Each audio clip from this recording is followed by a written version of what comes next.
대구 이슬람 사원 건축과 관련해 해당 지역 주민들의 우려가 계속되고 있습니다. 주민들이 우려하는 내용이 사실인지 국내 최초로 이슬람 사원이 들어선 지역을 찾아가 봤습니다. 기독교 대안학교 설립에 대한 관심이 높아지고 있습니다. 설립을 위한 노하우와 주의할 점 등을 알아봤습니다. 기독교대안감리회가 미얀마의 평화를 위한 한국 감리교회 감독들의 호소문을 발표했습니다. 감리회는 미얀마 유혈 사태의 우려를 표하면서 한국교회와 세계교회에 기도와 연대를 호소했습니다.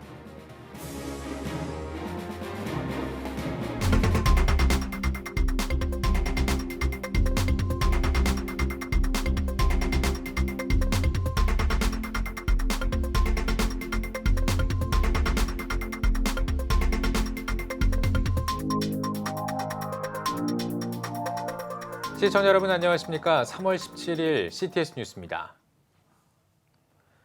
대구 주택가 한복판에 이슬람 사원을 지으려 해서 주민들과 마찰이 계속되고 있다는 소식을 CTS 뉴스를 통해 전해드렸습니다.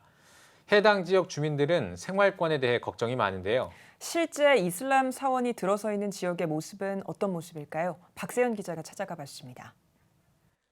실제 이슬람 사원이 들어선 주위는 어떨까? 안내를 받아 서울 이태원의 이슬람 사원 주위를 돌아봤습니다. 골목마다 이슬람권의 상점들이 줄지어 있습니다. 케밥과 할랄 음식, 여행사, 핸드폰 가게. 대부분 이슬람권의 상점들입니다. 케밥 같은 거는 터키, 레스토랑은 파키스탄, 방글라데시 그런 마트 영향력이 어느 정도 돼요? 싸게 줍니다. 엄청나게. 근데 지금 어느 정도 영향이 여기 식품은 사실 전 세계 모든 식품들이 다 들어가 있어요. 네, 지금 제가 서 있는 이곳이 한국에 있는 서울 중앙 이슬람 사원인데요. 이 사원을 중심으로 해서 이슬람과 관련된 상권이 주위로 형성돼 있습니다. 16년째 이태원에서 식료품 상점을 운영하고 있는 A씨. A씨는 무슬림 인구와 상점이 점점 늘어나며 한국인들은 설 자리를 잃었다고 증언합니다. 8년 전부터 전혀 분위기가 달라졌어요. 이전에는 미군들이 있었기 때문에 미군들 중심으로 이 지역이 활성화됐어요. 먹고 살고 미군들이 빠져나가고 이성희 사건 이후로 미군들도 못 나오고 그러면서 이제 활발히 이 경제 주체가 무슬림들이 돼요. 외국인들 몰려오니까 무슬림들이 핸드폰 가게도 들어오게 되고 동종업들이 들어와가지고 서로 윈윈하게 되어지고 그리고 지금은 무슬림 사원 쪽으로 올라가는 그 도로가 한 7, 8년 사이에 완전히 경제권을 무슬림 애들이 다 장악을 하게 돼요. 통계를 보면 이태원동이 위치한 서울 용산구 거주 외국인 중 무슬림들의 수는 2010년 기준 1,399명으로 전체 외국인의 약 11%. 그런데 10년 뒤 2020년에는 4,017명으로 전체의 27% 수준에 이르렀습니다. 한국의 첫 이슬람 사원이 들어서 있는 이태원. 국내 이슬람 인구가 늘어나고 있는 가운데 사원을 중심으로 모여드는 무슬림은 더욱 증가할 것으로 전망되고 있습니다. CTS 뉴스 박세현입니다. 이슬람 인구가 늘어나는 현상에 대해 사회 각 분야별로 다양한 의견들이 나오고 있습니다. 특별히 한국교회도 이슬람 확산을 예의주시하고 있는데요. 국내 이슬람 인구 증가와 또 이슬람 문화 확산에 대해 한국교회는 어떤 고민을 하고 있는지 최대진 기자가 전해드립니다. 사원을 중심으로 구성되는 무슬림 집단화 현상. 전문가들은 무슬림 집단화 현상을 세심하게 바라봐야 한다고 조언합니다. 무슬림들은 정말 사랑으로 품고 우리가 그들에게 사랑의 본을 보이고 이렇게 해야 되는데 그들이 집단화되면 이슬람 율법의 지배를 받을 수밖에 없어요. 거기 지도자들이 원리주의적인 방식으로 이들을 이끌고 나가기 때문에. 그렇다면 늘어나는 무슬림들을 향해 한국교회는 어떻게 대처할 수 있을까? 먼저 무조건적인 비판은 경계하자는 게 전문가들의 목소리입니다. 무슬림을 혐오의 대상으로만 바라보는 것은 성경의 가르침에 위배된다는 겁니다. 이슬람권에 가서 우리가 선교하면서 신분을 숨기기도 하고 신고받고 추방되지 않겠다고 늘 기도를 부탁하면서도 그들을 이 땅에서 전부 몰아내야 한다는 그런 생각은 어떤 보복 정신이 아닌가라고도 생각해 볼 수가 있고 모순일 수 있다는 것입니다. 이 땅의 무슬림들을 따돌린다든지 혼자 내버려 두기보다는 다가가서 삶의 현장에서 십자가의 진리와 예수 그리스도의 사랑을 전하는 것이 훨씬 더 중요하다고 봅니다. 영혼 구원을 위해서는 무슬림 2세들에 대한 관심과 돌봄이 중요하다는 것이 전문가들의 공통된 견해입니다. 무슬림 이민 2세들을 무관심하게 방치할 경우 깊은 사회적 갈등으로 이어질 수 있다는 것. 반대로 한국에서 나고 자란 무슬림 2세들을 사랑으로 돌본다면 영혼 구원의 계기로 삼을 수 있다는 얘기입니다. 한국 사회에 들어와서 우리나라의 문화를 존중하고 우리와 동화될 수 있는 무슬림이 될 수 있도록 교회는 이슬람 바로 알기 운동과 무슬림 접촉을 열심히 함으로써 지속적인 친밀한 관계를 통해서 우리가 무슬림들을 선교할 수 있는 기회를 갖도록 하는 것이 중요할 것으로 보입니다. 늘어나고 있는 무슬림들, 그들을 향한 한국교회 차원의 대책 마련이 요청되고 있습니다. CTS 뉴스 최대진입니다. 다음 세대 연중기획 시간입니다. 기독교 대안학교 설립과 관련한 기획 보도를 전해드리고 있는데요. 오늘은 기독교 대안학교를 세울 때 고려해야 할 내용들에 대해 알아봤습니다. 김인혜 기자입니다. 기독교 대안학교 설립에서 고려할 것은 학교 인가 여부입니다. 초등교육법 60조 3에 의한 각종 학교로서의 대안학교로 인가를 받을 것인지 미인가 대안학교로 할 것인지 미리 결정해야 합니다. 인가를 받기 위해서는 독자적 건물, 5개 체육장 확보, 정부가 제시한 교육과정 50% 이상, 교사 자격증 갖춘 교사 비율 70%를 준수해야 합니다. 비교적 기준이 높아 인가대안학교는 전체의 10%가 안 되는 실정입니다.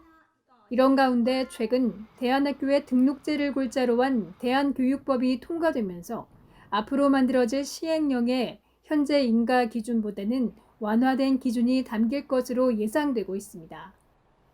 다음으로 학제를 어떻게 할 것인지 결정해야 합니다. 유치부, 초등 6년제, 중등 3년제, 초중등 9년제, 중고등 6년제, 초중고등 12년제 중에서 어떤 학제를 취할 것인지 결정해야 교사 확보와 교실 공간이 결정됩니다. 교실 공간 확보 방법은 자가 건물과 임대, 교회 부속 건물 활용이 있습니다. 이 가운데 현실적으로 가장 합리적인 방법을 먼저 논의해서 정하는 것이 좋습니다. 많은 교회들이 교회 교육관 사용을 선호하는데 임대 비용을 절감할 수 있는 장점은 있습니다. 하지만 교회 본연의 목적이 아닌 교육 활동에 사용한다고 해서 취등록세와 재산세를 부과할 가능성이 있어 미리 관련 법규들을 철저하게 살펴본 후 준비를 해야 합니다. 또한 교장, 교감, 부장교사, 담임교사, 영양사, 교목 등 교사를 몇 명으로 할 것인지 미리 계획을 세워야 합니다. 학교 운영 예산의 70% 정도가 인건비로 사용되기 때문입니다. 학급과 학생 수도 중요합니다. 이는 인원에 따라 학교 재정의 큰 부분을 담당하는 등록금 액수뿐만 아니라 인가를 위해 확보해야 할 교실과 운동장 면적이 결정되기 때문입니다. 학교 현장에서는 대체로 한 학년에 2개 반이 좋고 학급당 정원은 16명에서 20명 전후를 적당한 수로 보고 있습니다. 기독교 대안학교가 좀 더 효율적으로 운영될 수 있도록 뒷받침하는 고민과 노력이 요청되고 있습니다. CTS 뉴스 김인혜입니다. 기독교 대한감리회가 미얀마의 평화를 위한 한국감리교회 감독들의 호소문을 발표했습니다. 감리회는 호소문에서 자유와 민주, 평화를 외쳤다는 이유로 많은 사람이 피를 흘리며 쓰러지고 있다면서 군부의 억압에 따른 유혈 사태에 심각한 우려를 표하면서 한국교회와 세계 모든 교회에 기도와 연대를 호소한다고 밝혔습니다. 또 한국교회와 모든 그리스도인에게 미얀마의 평화와 국민의 안전을 위해 기도를 요청하는 한편 우리나라 정부에 국제사회와 함께 미얀마의 평화 정착을 위한 실질적인 조치가 이루어지도록 적극적으로 대처해달라고 호소했습니다. 이어 부활의 계절, 미얀마에도 평화와 자유민주주의가 부활하도록 기도와 모금에 참여해달라고 전했습니다. 기후위기 신학포럼이 2021 1차 열린 포럼을 개최합니다. 이번 포럼은 신학과 목회, 환경운동 분야의 기후환경 대응 방안을 모색하기 위한 자리입니다. 장로회 신학대학교 김은혜 교수와 서울제일교회 정원진 목사, 기독교 환경운동연대 이진형 사무총장이 각각 신학과 목회, 환경운동 분야의 기후위기 대응 포럼과 종합토론을 이어갈 예정입니다. 이번 포럼은 오는 29일에 온라인으로 진행합니다.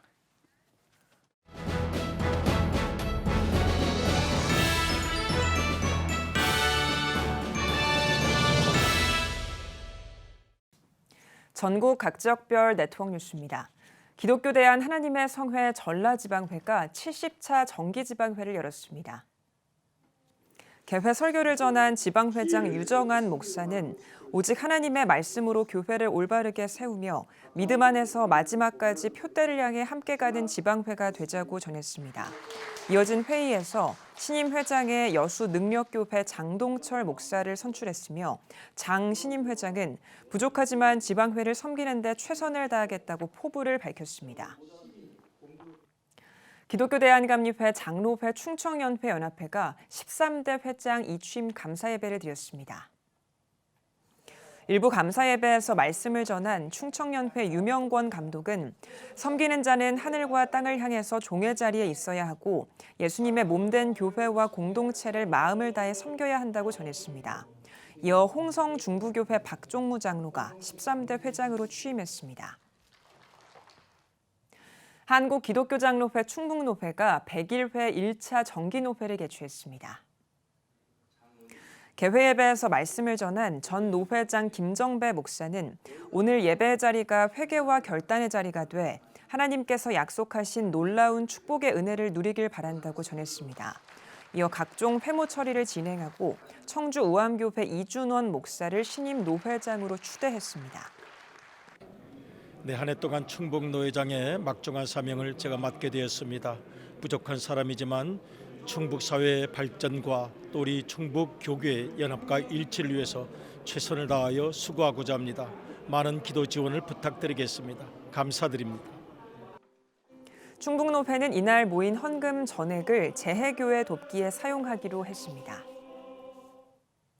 청주 강서교회가 한국의 폴포츠 김태희 집사를 초청해 창립 93주년 축하 예배를 드렸습니다.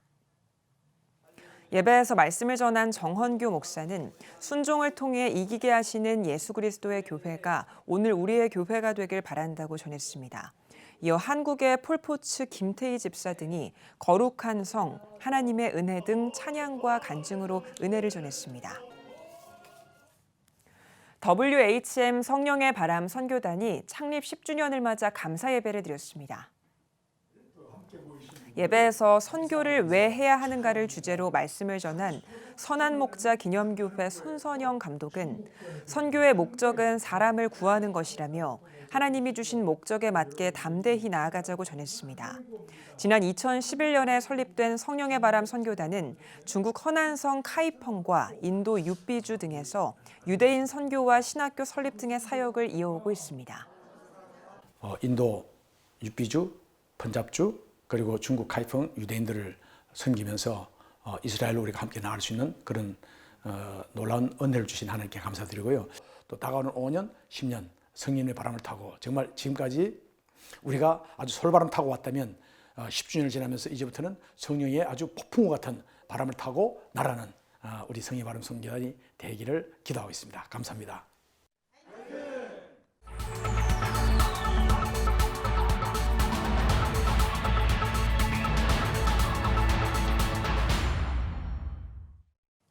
피플앤 이슈 시간입니다. 오늘은 합동신학대학원 대학교 김하규 신임 총장을 만나보겠습니다. 합동신학대학원대학교 제11대 총장으로 취임하셨습니다. 먼저 소감부터 한 말씀 해주십시오.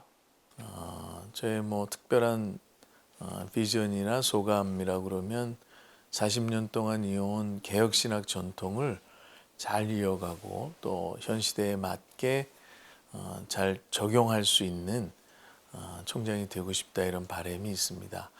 예, 국내 많은 목회자 양성 기관이 있습니다.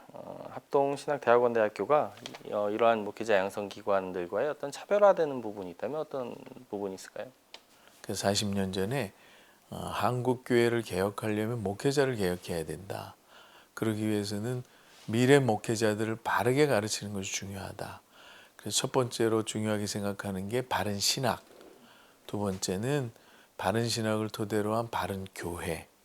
요즘에 아시는 대로 이제 수많은 문제들이 교회에서 발생되고 또 한국 교회의 지탄의 대상이 되는 여러 요인이 되고 있는데 그런 부분들을 교정하고 말씀에 걸맞는 교회로 한국 교회를 섬기자. 그래서 바른 교회 그리고 바른 생활을 이제 성도들을 말씀대로 살 수 있도록 훈련시키자. 그래서 이 세 가지를 굉장히 강조하고요. 이 전통은 40년 동안 잘 지켜져 왔습니다. 예. 신임 총장으로서 임기 동안 굉장히 많은 계획이 있으실 것 같은데요. 그 중에서 가장 중점적으로 추진해 나가실 어떤 사업이나 계획이 있으신 말씀 좀 해주십시오. 네, 우선 지난 40년 동안 저희 학교가 이제 개혁 신학을 잘 가르쳐 왔는데 이제 이 신학이 과연 목회 현장에서도 잘 작동해 왔는지 정말 한국 교회를 섬기는데 긍정적인 요소로 작용을 했는지 이런 것들에 대한 평가를 좀 해야 되겠다는 생각을 하고요. 요즘 한국 교회 다양한 문제들 가운데 이제 목회자들이 문제가 되는 경우가 참 많습니다. 그래서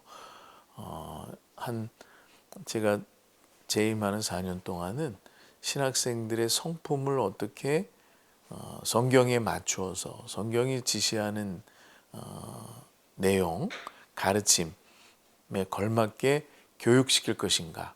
그래서 성품 교육에 관심이 제가 많고요. 그리고 사이버 아시는 대로 이제 사이버 교육에 대해서도 제가 관심을 많이 가지고 있습니다. 예. 요즘 많은 학교들이 이 학생 수급 문제에 대한 고민들이 많은 걸로 알고 있는데요. 이 합동신학대학원대학교는 이 부분에 대한 어떤 대응과 대처를 해 나가고 있을까요? 사실 이제 학생 수급 문제는 한국 교회와도 연관이 돼 있다고 보고요. 특히 이제 청년들이 탈교회, 소위 말해서 이제 교회를 등지는 현상들이 굉장히 심각하다는 사실을 주제하는 바고요. 청년들을 어떻게 동원할 것인가, 또 어떻게 청년 사역자들을 도울 것인가 하는 것이 장기적인 차원에서는 굉장히 중요한 포인트라고 생각하고 이제 저희 학교는 상대적으로 홍보나 학생 모집에는 사실은 적극적이지 않았습니다. 이제부터는 합동신학대학원이 가지고 있는 강점을 좀 더 알리고 방송 매체나 SNS를 통해서 알리고 우리가 가지고 있는 신학적 강점뿐만 아니라 목회자들의 어떤 좋은 모델들 그리고 소위 성공적인 선교사의 모델 등등을 좀 적극적으로 알려야 되겠다는 생각을 가지고 있습니다. 이 요즘 이 코로나로 더욱 가속화되지 않았나라는 생각이 드는데요. 요즘 이 교육 환경이 급변하고 있습니다. 이러한 어떤 대학의 미래 교육 환경 변화에 합동신학대학원대학교는 어떻게 지금 대비하고 또 준비하고 있는지 말씀을 좀 해주십시오. 조만간 스튜디오를 하나 전문 스튜디오를 만들어야 되겠다. 그래서 그곳에서 방송도 하고 대담도 하고 신학교육 프로그램을 레코딩해서 실시간 방영도 하고 이제 레코드해서 나중에 방영도 하고 할 수 있는 그런 이제 스튜디오를 잘 만들어서 소위 신학 컨텐츠를 개발하고 신학 컨텐츠를 전국에 보급할 수 있는 시스템을 만들어야 되겠다는 생각을 하고 지금 다양한 교육 프로그램, 줌은 우리나라에서 좀 많이 쓰는 프로그램이지만 또 미국에서 사용하고 있는 다양한 교육 프로그램들이 있습니다. 그래서 이런 프로그램들 중에 우리 학교에 적합한 것이 어떤 것인지 지금 교수님들과 함께 연구하고 있습니다. 물론 일부의 이야기이긴 하지만 이 한국교회 목회자들이 대사회적으로 좀 지탄을 많이 받고 있습니다. 앞서 언급을 좀 하신 것 같은데요. 이러한 어떤 대사회적인 목회자를 향한 지탄이 그 이유가 무엇이고 또 이러한 어떤 문제를 극복해 나가기 위해서는 어떤 대안이 필요하다고 생각하십니까? 사실 한국의 기독교가 이제 지탄을 받는 근본적인 이유는 목회자들 가운데 상당수가 기독교의 본질에 대한 이해를 좀 잘못하고 있거나 왜곡되게 이해하고 있는 것이 아닌가 하는 생각을 합니다. 그래서 한국교회 목회자들의 문제는 기독교에 대한 바른 이해 중요하고 무교적이고 유교적인 가치가 교회 안에 들어와 있는 것이 제가 볼 때는 큰 문제라고 생각하고요. 순수한 의미에서의 기독교적 기독교, 그러니까 우리가 말하는 pure Christianity죠. 순수한 기독교를 신학교에서 잘 배워야 목회 현장에서도 정말 기독교가 무엇인가를 가르침이나 삶을 통해서 보여줄 수 있는 거 아닌가, 그런 생각을 개인적으로 가지고 있습니다. 이제 총장님 오늘 말씀 잘 들었습니다. 학교는 물론이고요. 한국교회의 미래를 위해서 앞으로 많은 활동 있으시길 기대하겠습니다. 감사합니다. 네.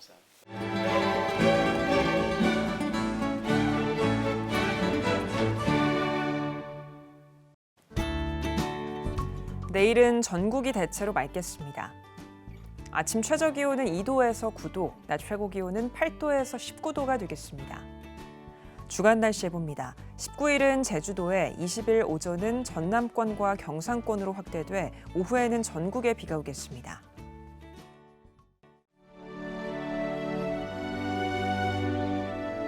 백만인 기도운동에 새롭게 참여하신 분들입니다.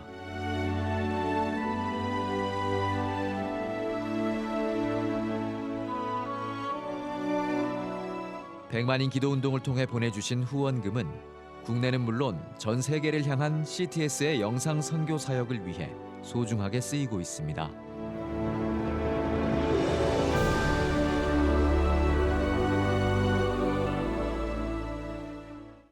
CTS 뉴스 오늘 순서 여기까지입니다. 시청해주신 여러분 고맙습니다.